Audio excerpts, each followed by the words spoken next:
मध्य रेल्वेच्या मुलुंड रेल्वे स्थानकातील नवीन पादचारी पूल खुला करण्यात आला आहे। मुलुंड स्थानकातील नव्या पादचारी पुलाकडे प्रवाशांचं विभाजन होऊन जुन्या पुलावरची गर्दी कमी होण्याची अपेक्षा आहे, त्यामुळे स्थानक परिसरातली गर्दी नियंत्रणात ठेवण्यास मदत होणार आहे।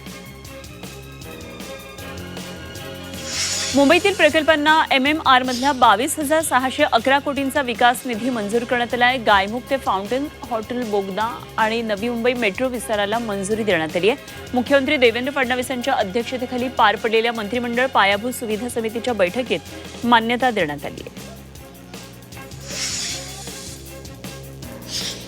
पंतप्रधान नरेंद्र मोदी यांच्या आवाहनाला प्रतिसाद देत MMRDAनं साप्ताहिक सार्वजनिक वाहतूक दिन उपक्रम राबवण्याचा निर्णय घेतलाय आणि त्यानुसार वांद्रे कुर्ला संकुलामध्ये दर शुक्रवारी साप्ताहिक सार्वजनिक वाहतूक दिन साजरा केला जाणार आहे। या दिवशी वांद्रे कुर्ला संकुलामध्ये येण्या-जाण्यासाठी सार्वजनिक वाहतुकीचा वापर केला जाईल। MMRDAनं पावसाळी सज्जता कृती आराखडा कार्यान्वित केलाय। पावसाळ्यामध्ये प्रवाशांचा मेट्रो प्रवास सुकर आणि सुरक्षित व्हावा यासाठी हा आराखडा तयार करण्यात आला। त्यानुसार 4 मेट्रो मार्गिकांवर एकूण 2,496 CCTV कॅमेऱ्यांची नजर असणार आहे। एसी लोकलमुळे मध्य रेल्वेच्या महसुलात वाढ झाली आहे। मध्य रेल्वेच्या तिजोरीमध्ये 6 कोटींची भर पडली आहे। मध्य रेल्वेवरील एसी रेल्वे सेवेला प्रवाशांनी चांगला प्रतिसाद दिला आहे। मुंबईत वीज पुरवठा खंडित होऊ नये यासाठी बेस्टकडून नियोजन करण्यात आलेले आहे। पावसाळ्यानंतर या ठिकाणी नवीन केबल टाकण्यात येणार आहेत आणि वीज समस्येची दखल घेत बेस्टनं हा निर्णय घेतला आहे। घोडबंदरच्या शिवसृष्टीचा MIDC मार्फत विकास करण्यात येणार आहे। शिवसृष्टीचा संपूर्ण खर्च पर्यटन विभाग करणार आहे। घोडबंदर किल्ला तसंच परिसराचा विकास करण्यात येणार आहे। परिवहन मंत्री प्रताप सरनाईक यांच्या अध्यक्षतेखाली बैठकीत निर्णय घेण्यात आला। नवी मुंबई छत्रपती संभाजीनगर नवी मुंबई या मार्गावरच्या दैनंदिन हवाई सेवा आठवड्यातून 4 दिवस करण्याचा निर्णय घेण्यात आला आहे। त्यामुळे ही विमानं आता मंगळवार, गुरुवार, शनिवार आणि रविवार या दिवशी चालवली जातील। तर विमान इंधनाच्या किमतीमध्ये वाढ होत असल्यानं हा निर्णय घेण्यात आला आहे। छत्रपती संभाजीनगर महापालिकेनं मालमत्ता कर आकारण्याच्या पद्धतीत बदल करण्याचा निर्णय घेतला। महापालिकेचं उत्पन्न वाढवण्यासाठी प्रशासनानं हा निर्णय घेतला आणि त्यानुसार शहरातील मालमत्तांचा फेरमूल्यांकन करून भांडवली मूल्याधारित कर प्रणाली लागू करण्यात येणार आहे।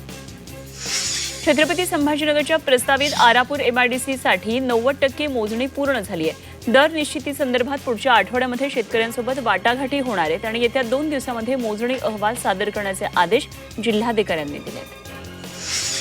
मुंबई उच्च न्यायालयातील 6 न्यायमूर्ती सेवेत कायम झालेत। या अतिरिक्त न्यायमूर्तींनी न्यायमूर्ती म्हणून शपथ घेतली। तर निवेदिता मेहता, प्रफुल्ल खुबाळकर, अश्विनी भोंबे, रोहित जोशी, अद्वैत सेठना आणि प्रवीण पाटील यांनी कायम न्यायमूर्ती म्हणून शपथ घेतली आहे।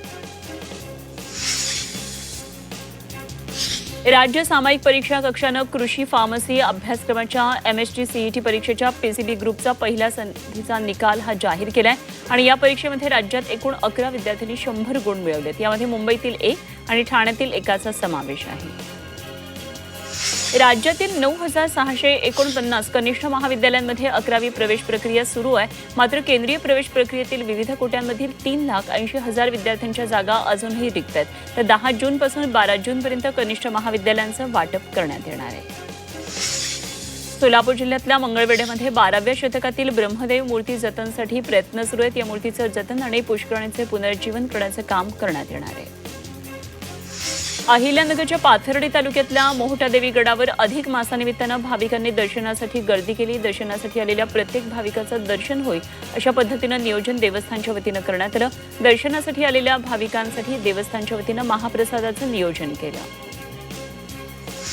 वरळीतील BDD पुनर्विकास प्रकल्पात भविष्यातील पाणी टंचाईची चिंता निर्माण झाली। वरळीतील रहिवाशांचं म्हाडा प्रशासनाला साकडं आहे आणि पाण्याचा तुटवडा निर्माण होऊ नये यासाठी आतापासूनच योग्य उपाययोजना करण्याची मागणी इथल्या रहिवाशांनी केली आहे। भंडारा जिल्ह्यातल्या मका खरेदी रखडली आहे। खरीपाच्या तोंडावर शेतकरी अडचणीत सापडलाय। लाखनी तालुक्यामध्ये एकच खरेदी काही दिवस सुरू होती, मात्र गोदाम पूर्ण झाल्याचं कारण पुढे करत बंद झाले। उर्वरित शेतकऱ्यांनी काबाड कष्टानं पिकवलेला हा मका विकायचा तरी कुठे असा प्रश्न आता निर्माण होतोय। मुंबई विमानतळावर वन्यजीव तस्करीचा पर्दाफाश केला। एअर इंटेलिजन्स युनिटकडून एका प्रवाशाला अटक करण्यात आली। तपासणी दरम्यान 29 दुर्मिळ प्राणी जप्त करण्यात आले। पुण्यातील पेट्रोल पंप चालकांना पुरवठा विभागानं नोटीस बजावल्यात। कारखान्याकडून मोठ्या प्रमाणात पेट्रोल डिझेलची खरेदी होत असल्यानं इंधन टंचाई निर्माण होण्याची शक्यता व्यक्त करण्यात आली आहे। त्यामुळे इंधन विक्री करावी, अन्यथा संबंधितांवर कठोर कारवाई करण्यात येईल असा इशारा देण्यात आला आहे। अकोल्यातील शासकीय रुग्णालयामध्ये रुग्णांना गैरसोयी सुविधांअभावी प्रचंड त्रास सहन करावा लागतो। या समस्येची गंभीर दखल घेत मंत्री हसन मुश्रीफ यांनी संबंधित अधिकाऱ्यांची बैठक बोलावली। यावेळी अधिष्ठात्यांवर कारवाई करण्याची आणि निलंबित करण्याची मागणीही केली। रायगडच्या पेण तालुक्यातील महिलेच्या खुनाचा उलगडा 24 तासात करण्यात पोलिसांना यश आलं। या प्रकरणात दोघांना अटक करण्यात आली आहे। त्यांनी गुन्ह्याची कबुली दिली आहे। या महिलेचा गळा दाबून खून केल्याचं निष्पन्न झालंय। भंडाऱ्यातील साकोली पोलिसांनी शेंदूर बाफा इथं सापळा रचून सुगंधित तंबाखूची अवैध वाहतूक करणाऱ्या एकाला रंगेहात पकडलं आणि या कारवाईमध्ये पोलिसांनी तंबाखू, गुटखा आणि वाहनासह तब्बल 9 लाख रुपयांचा मुद्देमाल जप्त केला। या प्रकरणामध्ये 2 व्यापाऱ्यांविरुद्ध गुन्हा दाखल करण्यात आला आहे।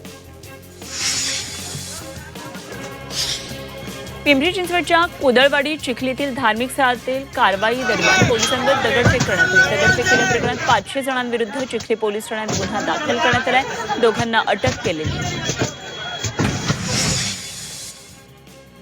हिंगोलीच्या वसमतमध्ये बँकेसमोर उभ्या असलेल्या कारच्या काचा फोडून चोरट्यांनी चोरी केली। या चोरट्यांनी कारमध्ये 10 लाख रुपयांची बॅग लंपास केली। चोरीची घटना सीसीटीव्ही कॅमेऱ्यामध्ये कैद झाली आहे।